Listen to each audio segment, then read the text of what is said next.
Exclusivo, o vídeo de hoje do canal do Nicola te conta sobre um probleminha entre Igor Coronado e Emiliano Dias no Corinthians. Preciso falar também sobre um zagueiro do Palmeiras na mira do Botafogo. Por falar em defensor, tem zagueiro jovem da base do São Paulo pretendido pelo Brentford da Inglaterra.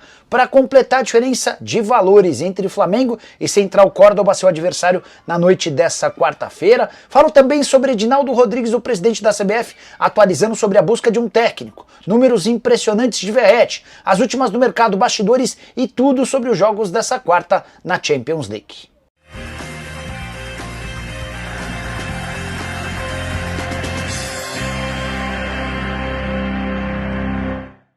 Fala aí pessoal, sou Jorge Nicola, bem-vindos a mais um vídeo do canal, sempre bom ter vocês por aqui. Sem perder tempo, só pedir para deixar like, se inscrever no canal e ativar as notificações. Bora direto para Champions League, fase de quartas de final. Nessa quarta-feira tivemos as vitórias de PSG e Barcelona, que confirmaram o favoritismo e venceram em casa.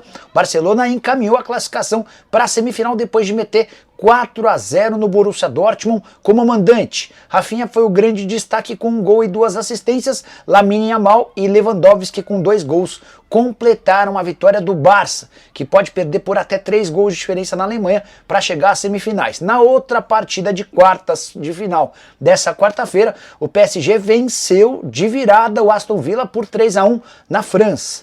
O Aston Villa abre o placar, logo depois o PSG empata, faz 2-1 e praticamente no último lance da partida o Nuno, por lateral esquerdo do português, acaba por definir a vitória por 3-1. Quero contar também que no Brasil muitos acontecimentos, entre eles Enio, atacante do Juventude, se pronunciando pela primeira vez desde que foi acusado de receber cartão amarelo forçado na partida de abertura do Brasileiro. Ele, vestindo a camisa do Juventude, foi amarelado depois de reclamar com o árbitro no primeiro tempo do jogo contra o Vitória. Só que 6 casas de apostas apontaram para a CBF um volume muito grande de apostas nesse cartão. Foram 56 mil apostas. Isso acabou por despertar a atenção de todos. Nessa quarta-feira, o Enio negou que tenha levado cartão para beneficiar apostadores. Você se lembra do Elkson? Atacante que passou por Botafogo, Vitória, Grêmio, entre outros, e que foi grande destaque no futebol chinês. Ele anunciou sua aposentadoria nas últimas horas, aos 35 anos de idade, que tenha muito sucesso no pós-carreira. Hora de falar sobre o Vasco da Gama, mais especificamente de Pablo Verratti, que vai muito bem, obrigado. O ano de 2025 tem tudo para ser o mais positivo da carreira do centroavante de 36 anos de idade. A tendência é que ele bata o recorde de gols e também de assistências, ambos de 2024, quando vestindo a camisa do Vasco, ele alcançou 23 gols e 3 assistências em 54 jogos. Por que eu estou dizendo e estou apostando nesses números? Porque em apenas 16 partidas desse ano, o cara já soma 11 gols e mais 2 assistências. Com mais 2 assistências, ele já bate a marca de passes para gol. Em relação a gols, precisa de mais 12, restando boa parte da temporada para ser disputada. Atleta que teve recentemente seu contrato prorrogado, cujo salário, a partir desse novo acordo, passou a ser de R$740 mil por mês, o melhor custo-benefício entre praticamente todos os centroavantes que atuam no país. Valor relativamente baixo para tudo que ele entrega. Vale a lembrança também de que ele havia sido comprado do Belgrano da Argentina por apenas $1 milhão. Hora de falar sobre seleção brasileira e a busca por um técnico. O presidente da CBF, Edinaldo Rodrigues, afirmou que a CBF vai topar bancar multa rescisória para contratar seu novo comandante. O presidente disse o seguinte, abre aspas, detalhes são com o Rodrigo Caetano, é ele quem está tratando. Já temos um nome, ou alguns nomes em mente. Estamos trabalhando com cuidado muito grande. É preciso entrar em contato com as instituições antes de entrar em contato com cada um deles. Em breve, quando ele decidir, no caso Rodrigo Caetano, vou me sentar para conversar com o presidente que o emprega. Essa última frase indica que a CBF só trabalha com a ideia de contratar técnicos que estão empregados. O Ancelotti e o Jorge Jesus são os alvos da Confederação Brasileira de Futebol. O Edinaldo completa, abre aspas, a CBF quer o melhor para a seleção. Essa questão de pagar multa nós vamos tratar como um investimento para que nós tenhamos o treinador correto e apropriado para a seleção brasileira. A pergunta que eu deixo para você é, Jorge Jesus ou Carlo Ancelotti? Se você pudesse escolher, qual seria seu treinador? Quero falar agora sobre o sorteio da Copa do Brasil. Conhecemos nessa quarta-feira os duelos da terceira fase. São 16 confrontos. E dá para dizer que o time que teve menos sorte entre os clubes do pote 1 foi o Palmeiras, que costuma ter sorte, mas dessa vez vai pegar um representante da Série A do outro lado, o Ceará. É óbvio que o Ceará deu muito mais azar do que o Palmeiras, mas entre todas as opções disponíveis no pote 2 eu classifico o Ceará como mais complicado. Confronto de times da primeira divisão. Também vejo muito equilíbrio, talvez até mais, no duelo entre Red Bull Bragantino e Criciúma. Já o Corinthians pega o Novo Horizontino, duelo que foi visto no Campeonato Paulista. Já o Vasco pega o campeão paranaense Operário, o Fortaleza faz clássico nordestino contra o Retrô, enquanto o Fluminense pega a Aparecidense, o Botafogo encara o Capital e o Inter pega o Maracanã. Para mim, esses três, Fluminense, Botafogo e Internacional, os maiores sortudos desse sorteio. O que você pensa sobre esse duelo, todos esses duelos, esses 16 duelos de terceira fase? Gostaria que você usasse o espaço para comentário para apontar seus favoritos e também azarões, beleza? Hora de falar sobre Flamengo versus Central Córdoba. Os times se enfrentam nessa noite no Maracanã, em jogo válido pela Libertadores da América, e dá para dizer que o Flamengo é amplamente favorito. Não só pela qualidade, mas também pelas cifras que diferem os dois times. Você sabia que o Gerson sozinho vale mais do que todo o elenco do time argentino? Números do Transfer Marketing apontam que o Gerson, que recentemente teve seu contrato renovado, vale 159 milhões de reais. Já todo o elenco do time argentino está avaliado em 105 milhões de reais. E a curiosidade maior vem agora: o Gerson não é o único que sozinho vale mais do que todo o restante do elenco adversário. Situação parecida à do centroavante Pedro e a do meio-campista De La Cruz. Rubro-negro tem um elenco avaliado em 1 bilhão 450 milhões.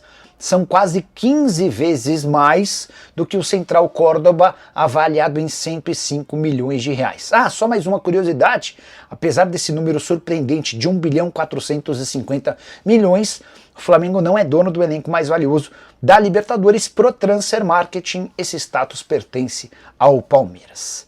Por falar no Palmeiras, quero te contar que o Botafogo demonstrou interesse na contratação de um atleta alviverde.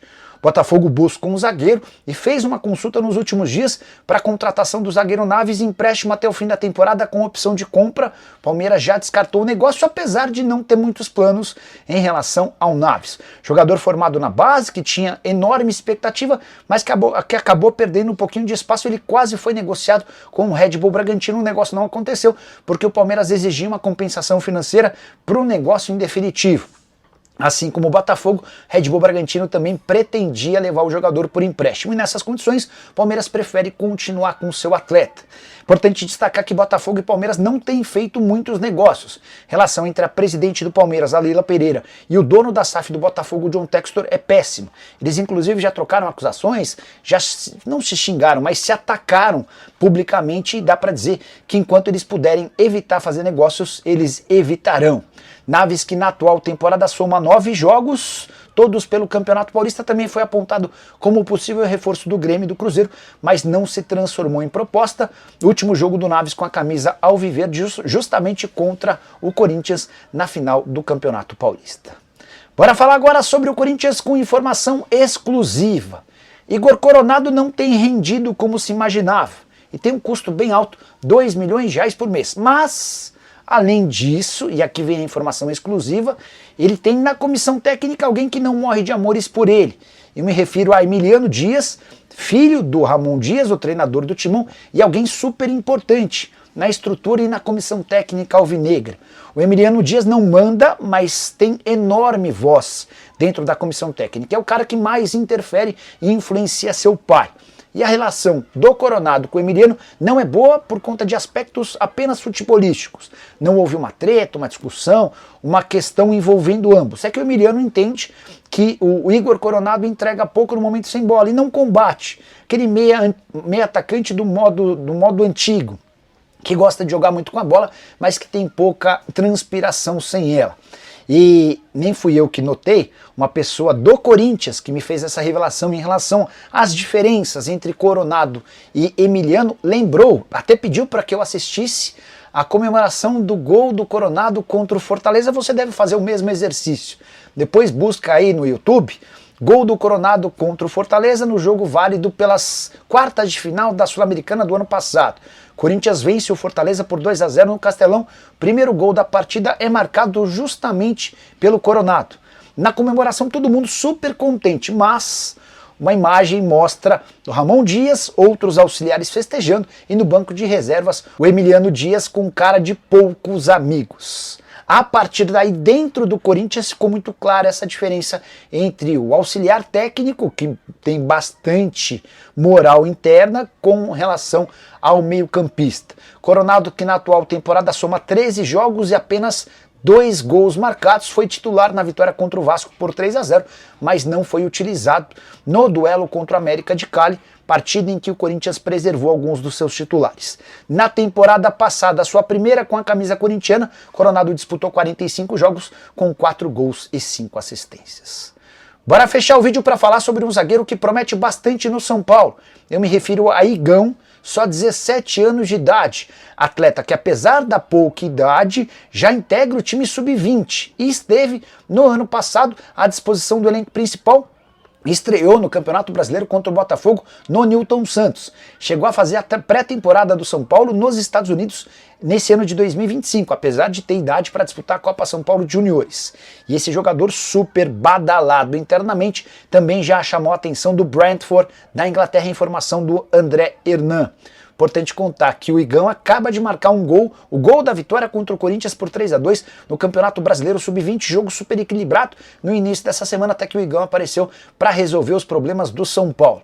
Jogador que chegou ao Morumbi com 9 anos de idade, promete bastante pelo espírito de liderança, mas principalmente pela qualidade com a bola e também na marcação. O único ponto que eu destacaria como preocupante diz respeito ao contrato, que se encerra em setembro do ano que vem. Seria importantíssimo que o São Paulo acertasse a extensão desse vínculo o mais rápido possível para não assistir a episódios como vários outros de atletas que subiram da base e deixaram o São Paulo sem garantir qualquer centavo. E você? Já viu o Igão jogar? O que você pensa sobre ele? Use o espaço para comentário e registra sua opinião. Só não esquece de deixar like, de se inscrever no canal. Nos encontramos assim que surgir notícia. Tchau!